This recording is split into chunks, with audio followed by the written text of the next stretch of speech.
What's up, Lowen Nation? I'm sitting here today with the lovely Miss Tiffany Lloyd, aka Tiffsbass, who most of you probably know from Instagram. If you don't, you should be checking her out. All right, so I know that you've played with Yolanda Adams, Gladys Knight, KeKe Wyatt, Lynn Whitfield, and I think I saw correctly that you were playing with Ledisi the other day? Yes, a couple weeks ago. Nice. It was fun. Yeah, she's got a special spot in my heart for Ledisi. So she's great. Yeah, absolutely.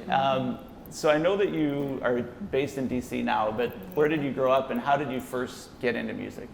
Okay, so I grew up in New Jersey, Yeah. and I was born and raised in New Jersey. My sister actually is a musician. She doesn't nice. really play as much anymore. She played piano, so that's kind of how I got into music. Oh, nice. So I wanted to be a piano player like her. Yeah. So my mom put me in lessons, and then I kind of stuck to it, but I wasn't really into it. And then I always say bass found me. So I nice. heard bass, and then I was like inquiring, like, what is that instrument I keep hearing? And I just so happened to ask a bass player, so that's how that worked out. So he taught me how to play. I didn't know anything. I didn't know how to hold the bass, anything, nothing. Like, really? Absolutely zero about a bass. I didn't know what it was, so I had to start from scratch. Oh, cool. And did you take lessons growing up, or? I did. I went to a music school I went to a music school to learn how to play on piano and learn how to read music, and then I also took private bass lessons. Oh, cool. So I was like getting the best of both worlds two different times, but that's best of both worlds for sure. So after picking up the bass, who were some of your earliest influences? Interestingly, piano players. I listen to a lot of Alan Cruz. Oh, He's nice. a classical pianist. Of course, Jaco Pastorius, and then some other jazz bass players, John Petitucci, Matthew Garrett. We were just talking about Matthew Garrison. So good. Some of the jazz bass players. I listen to a lot of Yannick Wisdala. I like to cover some of his stuff on my Instagram page.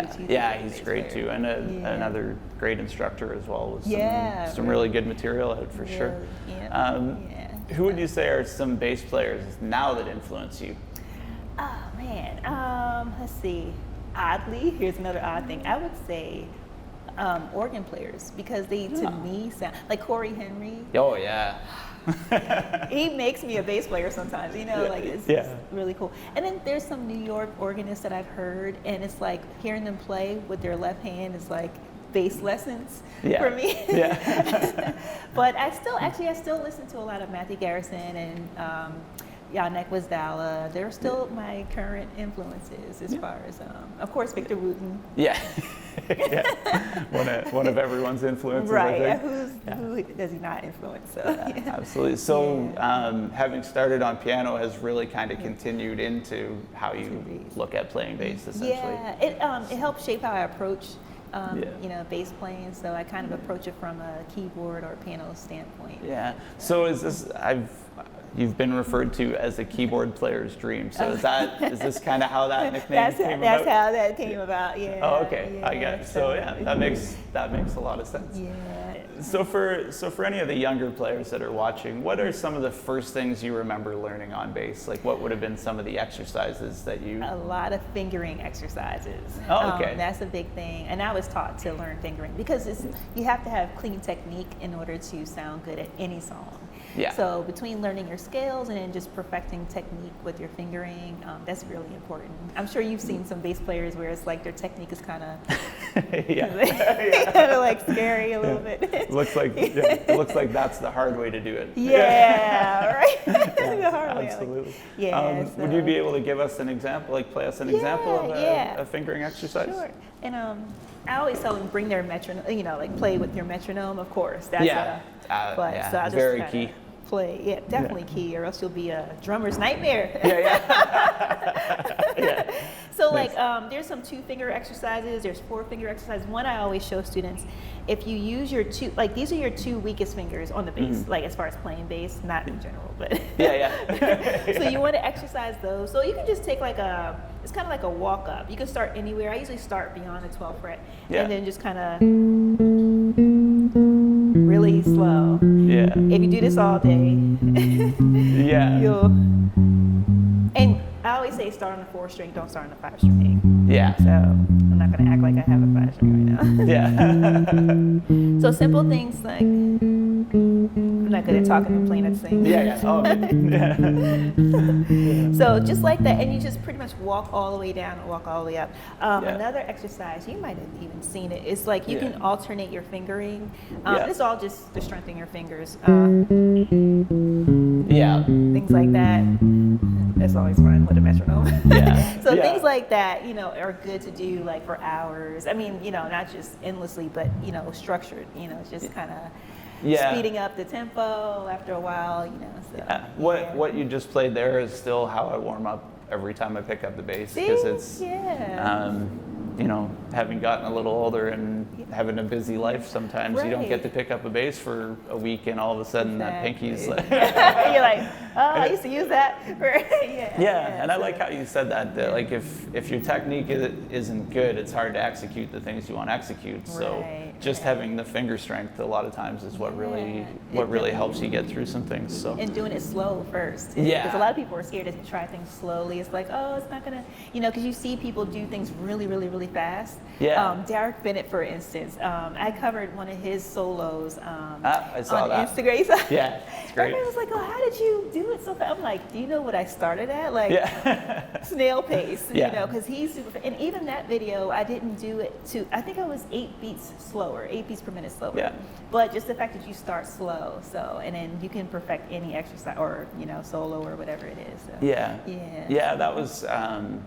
that was something that took me a while to figure out too, because when you're young, you just want to play everything fast. Right, how you hear it, like when it's presented to you, like, I'm going to play like that. Jocko, Victor Wooten, and all that stuff. But once I really got into learning about pocket and things like that, I started practicing things slow, and then by the time you go to play them sped up, you're able to play behind the beat and experiment a little. So super important for sure. Very, This is an absolutely gorgeous bass. Like, thank you.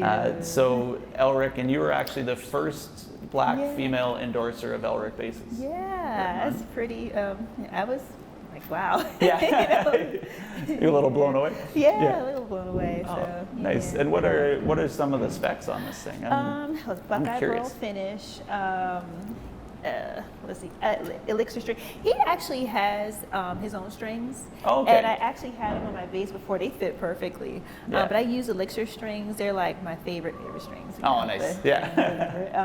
But yeah, pretty much. And I know we were talking about Rudy's music earlier, but I first saw this bass in there. Oh, really? So nice. it was pretty cool. Bartolini Electronics, and I have a Bartolini preamping as well. Oh, great. So it's kind of like they changed everything out for me. So, nice. Oh, that's awesome. It's pretty good. Oh, very cool. And you're also an endorser with GR? Yes, GRBass amps. I don't have that with me, but for sure.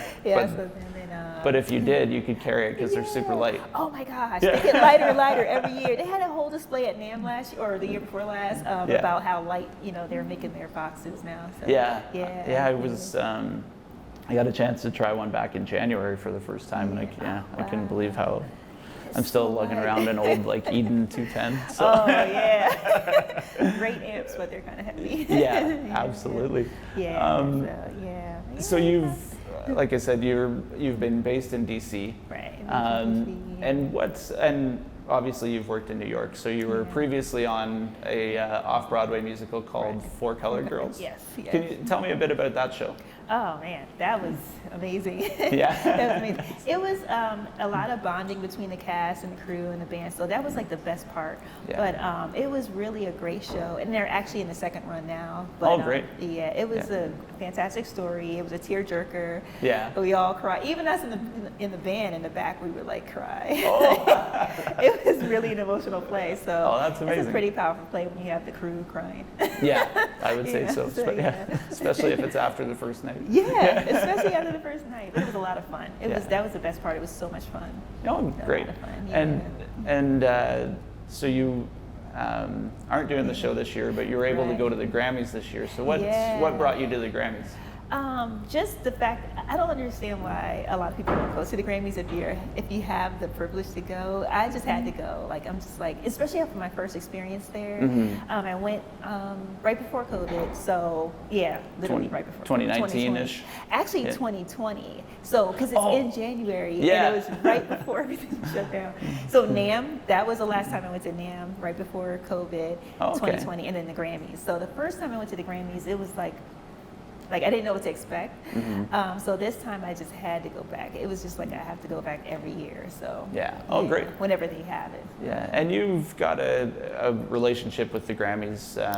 You're an instructor through Grammy U. Right, the mentorship program. I became a part of that this year. So that was even more motivation to go back to the Grammys this year too. For sure. And what do you teach through Grammy U? So that is more like a mentorship. So you're basically teaching the business side of being successful in the entertainment industry. And I can't even just say music, because my first mentee was not a musician. Oh, wow. It's pretty cool. She's a journalist. Oh, wow. Okay. I'm like, but she's affiliated with a record label. So I was just teaching her, like, the basics, like you have to get a website, like different things like that to take yourself seriously as a business. Yeah. So those are some of the things that is, that you're teaching through. Well, we'll see who my next mentee is, but yeah, exactly. But yeah, it might be a musician, but we'll see. Yeah, So, and that's you've got your MBA as well. Yes. And was that something that you wanted to do in order to build the career that you've built in music? It wasn't I just wanted to learn the business side of music and just kind of be just knowledgeable in business period. So that, because a lot of people I saw coming up, they would be great musicians, great singers, artists, but they didn't really know how to navigate and not get taken advantage of, if that makes sense. So I'm like, even if I don't know how to navigate, I just want to make sure I'm like on the smarter side of things, or just know who to ask and what to do and things like that. So I think that's probably important advice too. I mean, it's as much fun as music is, it's still a business, and there are people that want to take advantage of people. And there's sharks out there. There are sharks in the water for sure. And being business savvy is definitely, especially now, I think it's more important. Because you can do so much more on your own, you can release things easier, but that comes with the responsibility of having to know how to navigate it. So, and it creates some trustworthiness too. Yes. If people see that you're pretty good with your business, even just your own business, they can trust you more versus like if you're kind of all over the place, you don't know what you're doing, or like I said, or just who to ask. You don't know everything, but just who to ask and where to go. That's great for sure. How do you find the scene in DC compared to your time in New York? It's like polar opposites. It's really, really, really different. Even down to fashion, obviously, because fashion is like really big in New York, and DC is a lot different.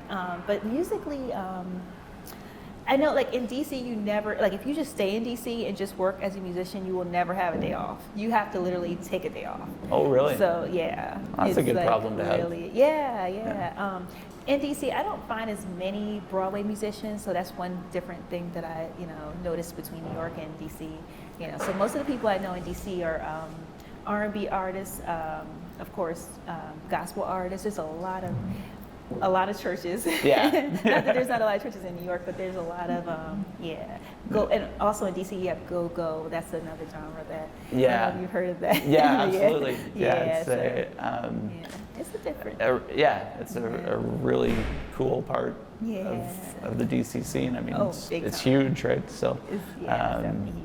And I had to learn how to play go-go though. Like, yeah. I knew nothing about go-go. Yeah. So, but you know, it's so many music opportunities as far as like go-go. So. Yeah, for sure. Yeah, go-go's not really something you just walk into. And, right. Yeah. And funny story, I thought it would be easy because it sounds like if you just sit there and listen or go to a go-go show, you know, it sounds like, oh, that's easy, you know. So I'm like standing there's a band called Belladonna. They're very popular, you know. And I'm like, you know, they're like sisters to me.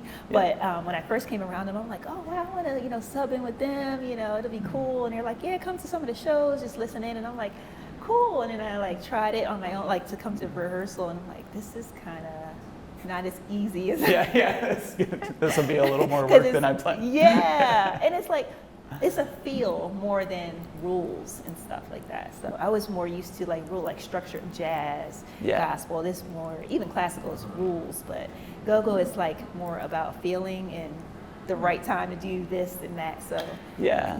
And I guess like, how do I do this?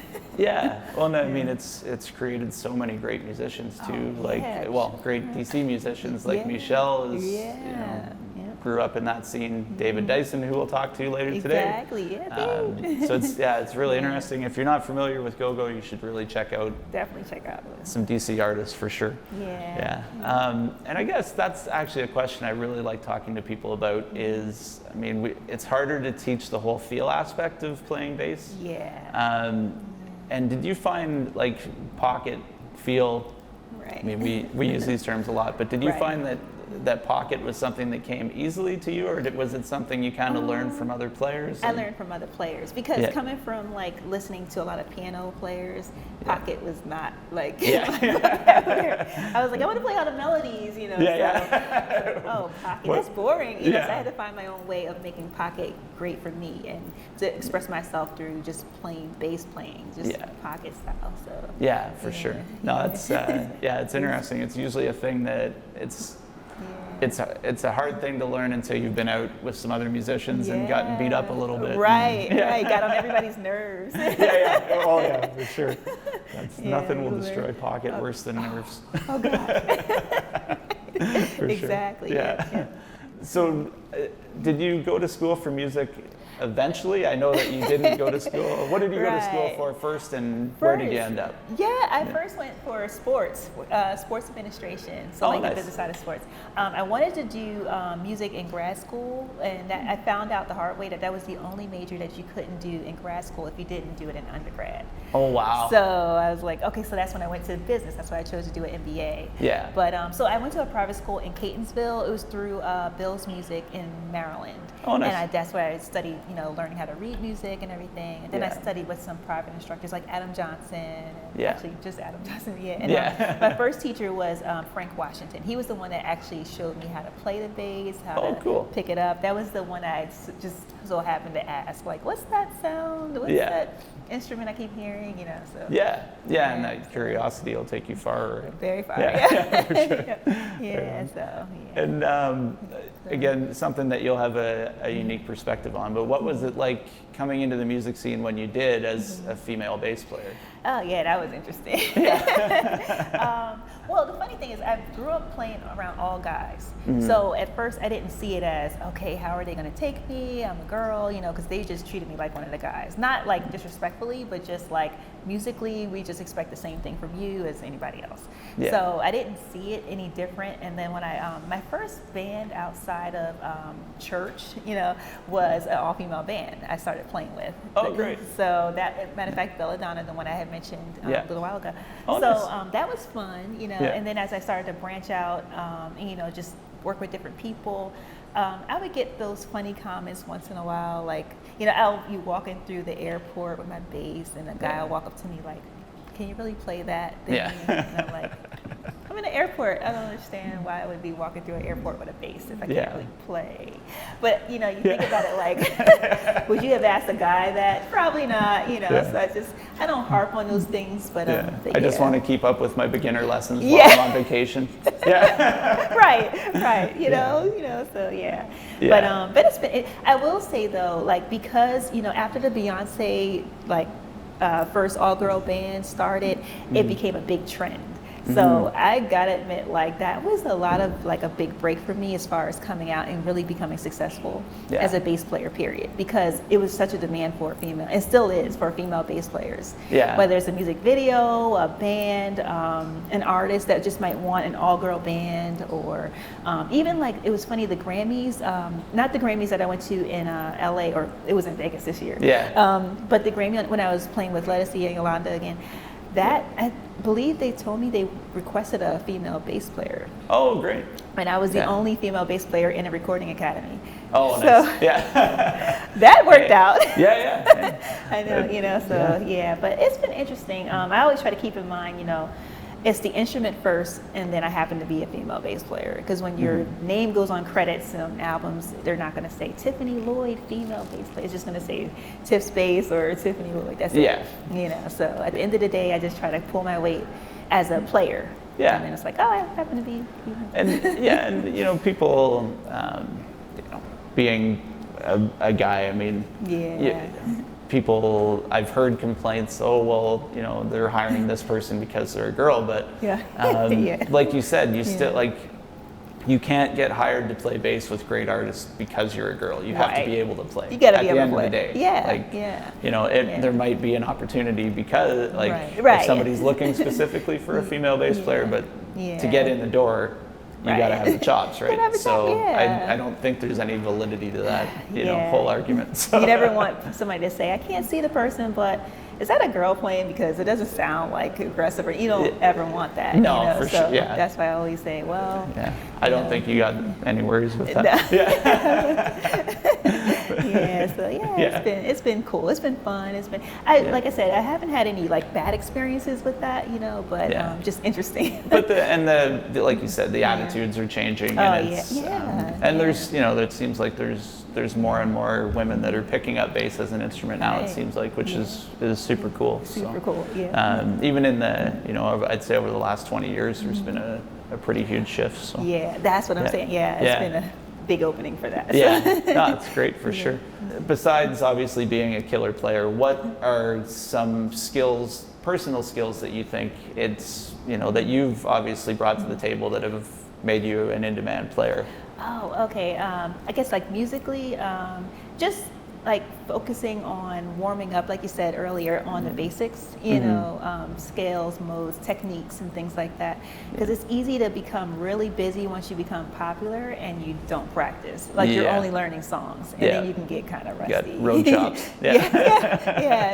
So I think it's important to just incorporate that practice time into your schedule, even if it's only like 2 or 3 hours outside of learning songs. That might take another 2 or 3 hours of recording sessions and stuff like that.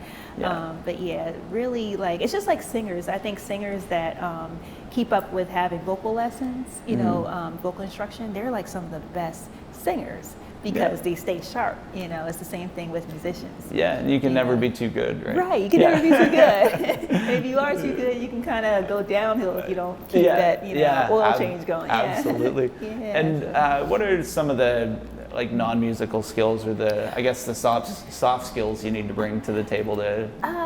Personality, professionalism, just be easy to work with. I think that's the biggest thing, you know. Nobody wants to work with a stuffy musician. Like, you know, it's an attitude, and, you know, I've seen it just brings down the whole gig for everybody, right? It does, And I've even seen, like, on some sessions, I've seen maybe like another player might be struggling through something in, say, a rehearsal, but because their attitude is so good, that MD is willing to work with that person. Like, they're really helping. And then you see other situations where the attitude and the personality is not good, and they're struggling, and then everybody's just like, send them home. You know, it's just, you know. So I think your attitude, you know, humility and all that, you know, is very important.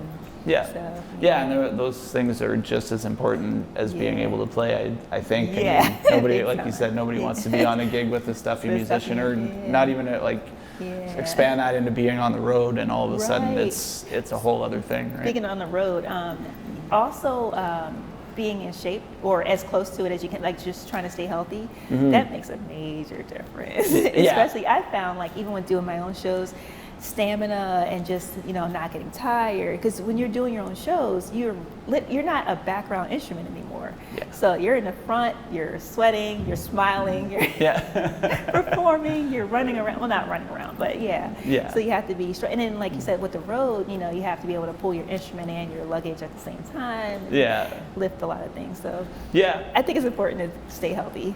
And your diet on the road can really big time. And your immune system. You know, absolutely. I've run into that when I was young. I think the first the first day I went on the road, I ate at Dairy Queen, and I never did that ever again. Never again. That was It's something, yikes. you can only eat so many bad meals before it comes back to haunt you. So. Right. And it's convenient, but it's like, I learned to like pack egg whites and protein shakes in my bag. I do it all the time. Everybody's like, that's okay. That's why you are doing well. You know, 'cause it looks weird, but it pays off. And does some of that come from the background in sports?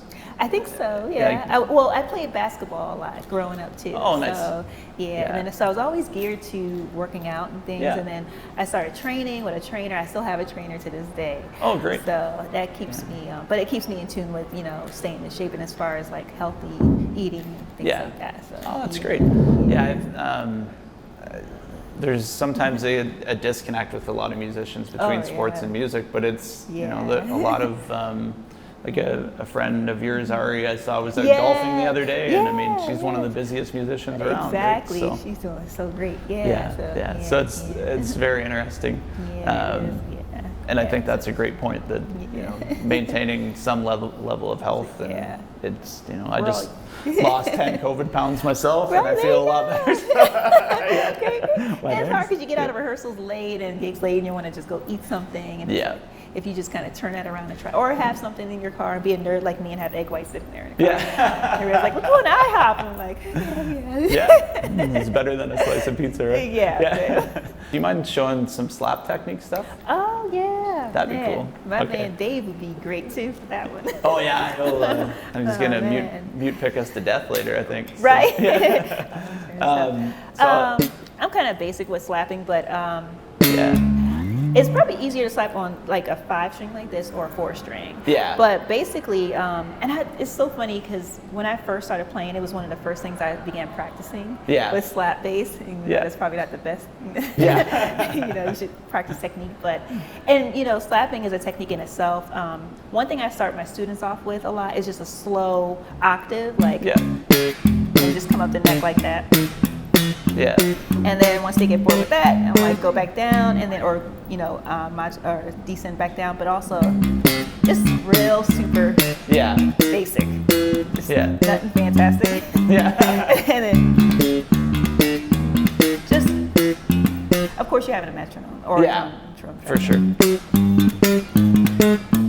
So, and then another one I always tell them.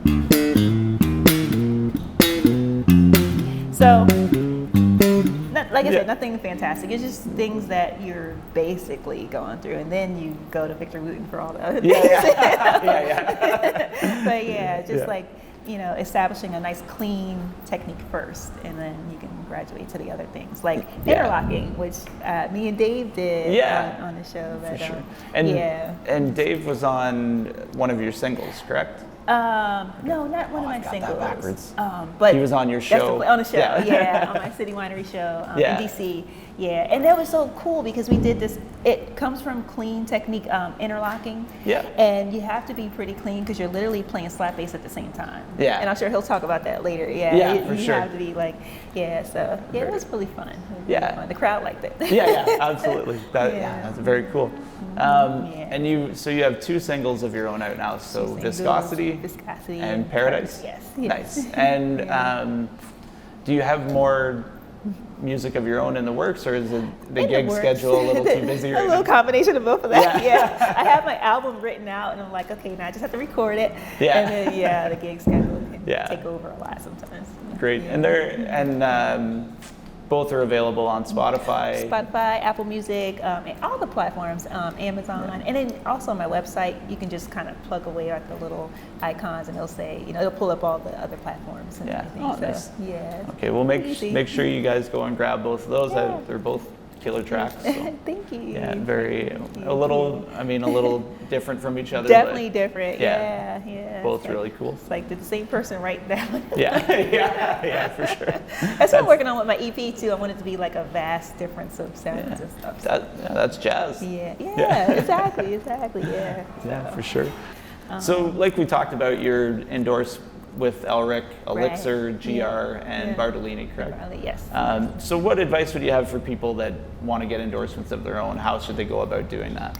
I would say first, just put yourself out there, just genuinely just display the instruments or the equipment that you like to use and stay visible. So there's some things that you'll, like Elrick basses, I was just using it and I just loved the bass and I kept tagging them, not thinking anything of it. I didn't know an Elrick bass endorsement existed until they reached out to me. So I was just, doing me. I was just having fun, playing it everywhere, just pretty much advertising it, saying this bass sounds so good, I love this bass and everything. Bartolini, they're a great company too. Elixir Strings, and also I'm with LK Straps as well. Oh, nice, yeah. Yeah, so, very cool straps too. Yeah, really cool, really cool. And I would say, just put yourself out there, not in a way to be like hungry to get things. Just be yourself. Because companies will recognize that genuineness, that you're just out there just doing you, and they'll want to, represent you that way. I was just telling you, Elixir Strings was the only company that I actually applied for. And they turned out to be like my best friends. Nice. They've really, really done a lot. But I would just say especially online, put yourself out there. Instagram, Facebook, if you use TikTok. I don't really use TikTok. You use TikTok? Nah, I'm too old. It's not really I don't know, I could be wrong. I don't think it's really a musician's platform, but I don't know, maybe for me, it's just one too many things. Yeah, it's a lot. Instagram, Facebook, I don't know. Clubhouse. They need to, I'm sure there's a way you can just get an app and send everything to everyone. Right. Maybe then I'll do it. But, right. That would be good. But I would say just, and speaking of platforms with the endorsements and things like that, even Clubhouse is a new platform. It's a newer platform. And I met a lot of people. I was in Global Magazine last year, and I wasn't in a music room. I was in just like a media room. They were talking about different things in press and entertainment. Oh, cool. And I just met different people, and then they did an article on me. Oh, nice. And it really helped my brand. So it's like, Yeah. Just put yourself out there. Just be you. You don't have to feel like you have to always plug yourself into musical like scenes. You'll meet other people. The entertainment industry is a big industry, so it is, absolutely. You can really meet a lot of different people, and it helps you, so and you never know, like somebody else might want to endorse you that you didn't think of, like I don't know. I don't think it's just be yourself and put it out there, and good things happen usually, right? So, So I have some quick questions for you. Quick questions. And just because I'm curious about this stuff with every bass player, but so Desert Island bass album, if you could only have one record with one bass player, what record would that be? Oh man. So like if I could do a record with somebody like a that's a good question too. Let's go with that. I like that. I mean, if Prince was still alive. Oh yeah. Oh man, I would love to do a duo with him.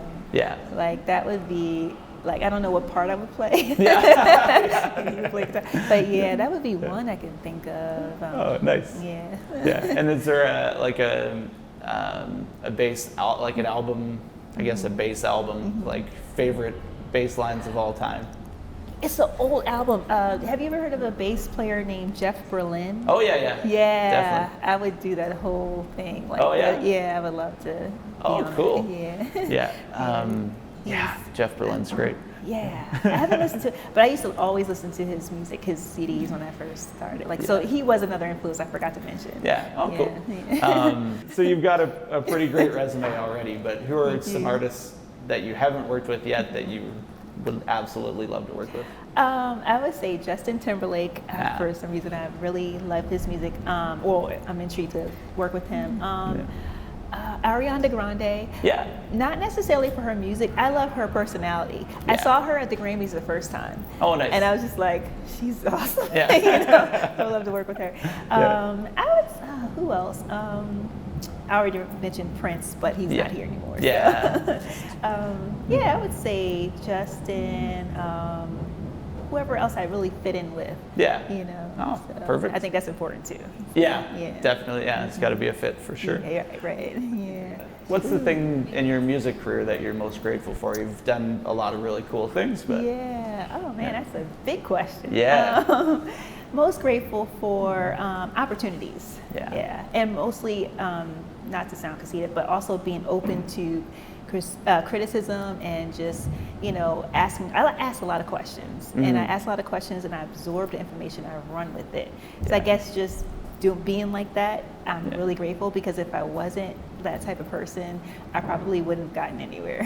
Yeah. Yeah. So. Yeah. Those things will go along, and it's. Yeah. I was talking about that in a lesson that I did the other day for our lesson site, where, if you don't know something, like we all feel like we need to know everything, but Right. if you can't, you go to play a fill and you go, just ask the keyboard player, like, what chord is that? Yeah. I Simple. obviously don't have it, so. Right. And that nobody minds. Most people are happy if you ask them something. Exactly. Right? So, Exactly. Yeah. So that humility and just being able to. Just ask. Say, trying to figure it out. I mean, you can try to figure it out, build your ear too.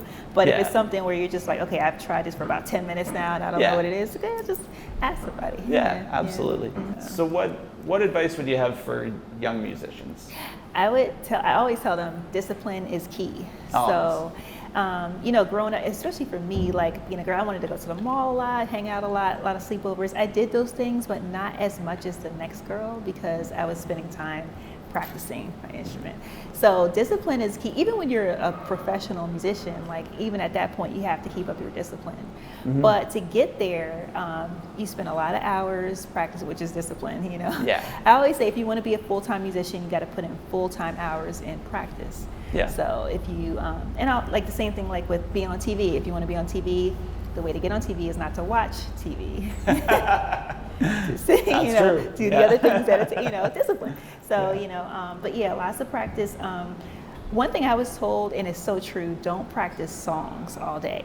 Mm-hmm. Practice all the theory fundamentals, scales, modes, techniques that we were talking about earlier. Yeah, those are the keys, I think, to becoming successful. And then just follow your own path. You don't have to follow everyone else's path. Mm-hmm. Another big thing, don't compare yourself to others. Yeah, that takes a while to get That's over a rabbit hole. Yeah, big time. So that's great advice. Even your progress, base your progress off of yesterday. Of your own progress. For sure. Those are huge, because it's really hard to, or really easy to, like you said, go down that rabbit hole of if I only knew this, or this person does this better. Right. And you limit yourself, because then you're not your own full potential. You can reach your own potential. So for sure.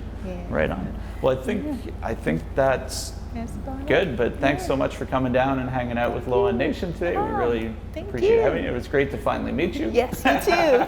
It's fun. You guys make sure you go check out @Tiffsbass on Instagram. She's on YouTube, Spotify, Apple Music, everywhere you can stream your streamables. You can find Tiffany Lloyd. Clubhouse. That's another new one. I don't talk on there. Just listen. Right on. All right. Thanks a lot. Take care, guys. Bye, guys.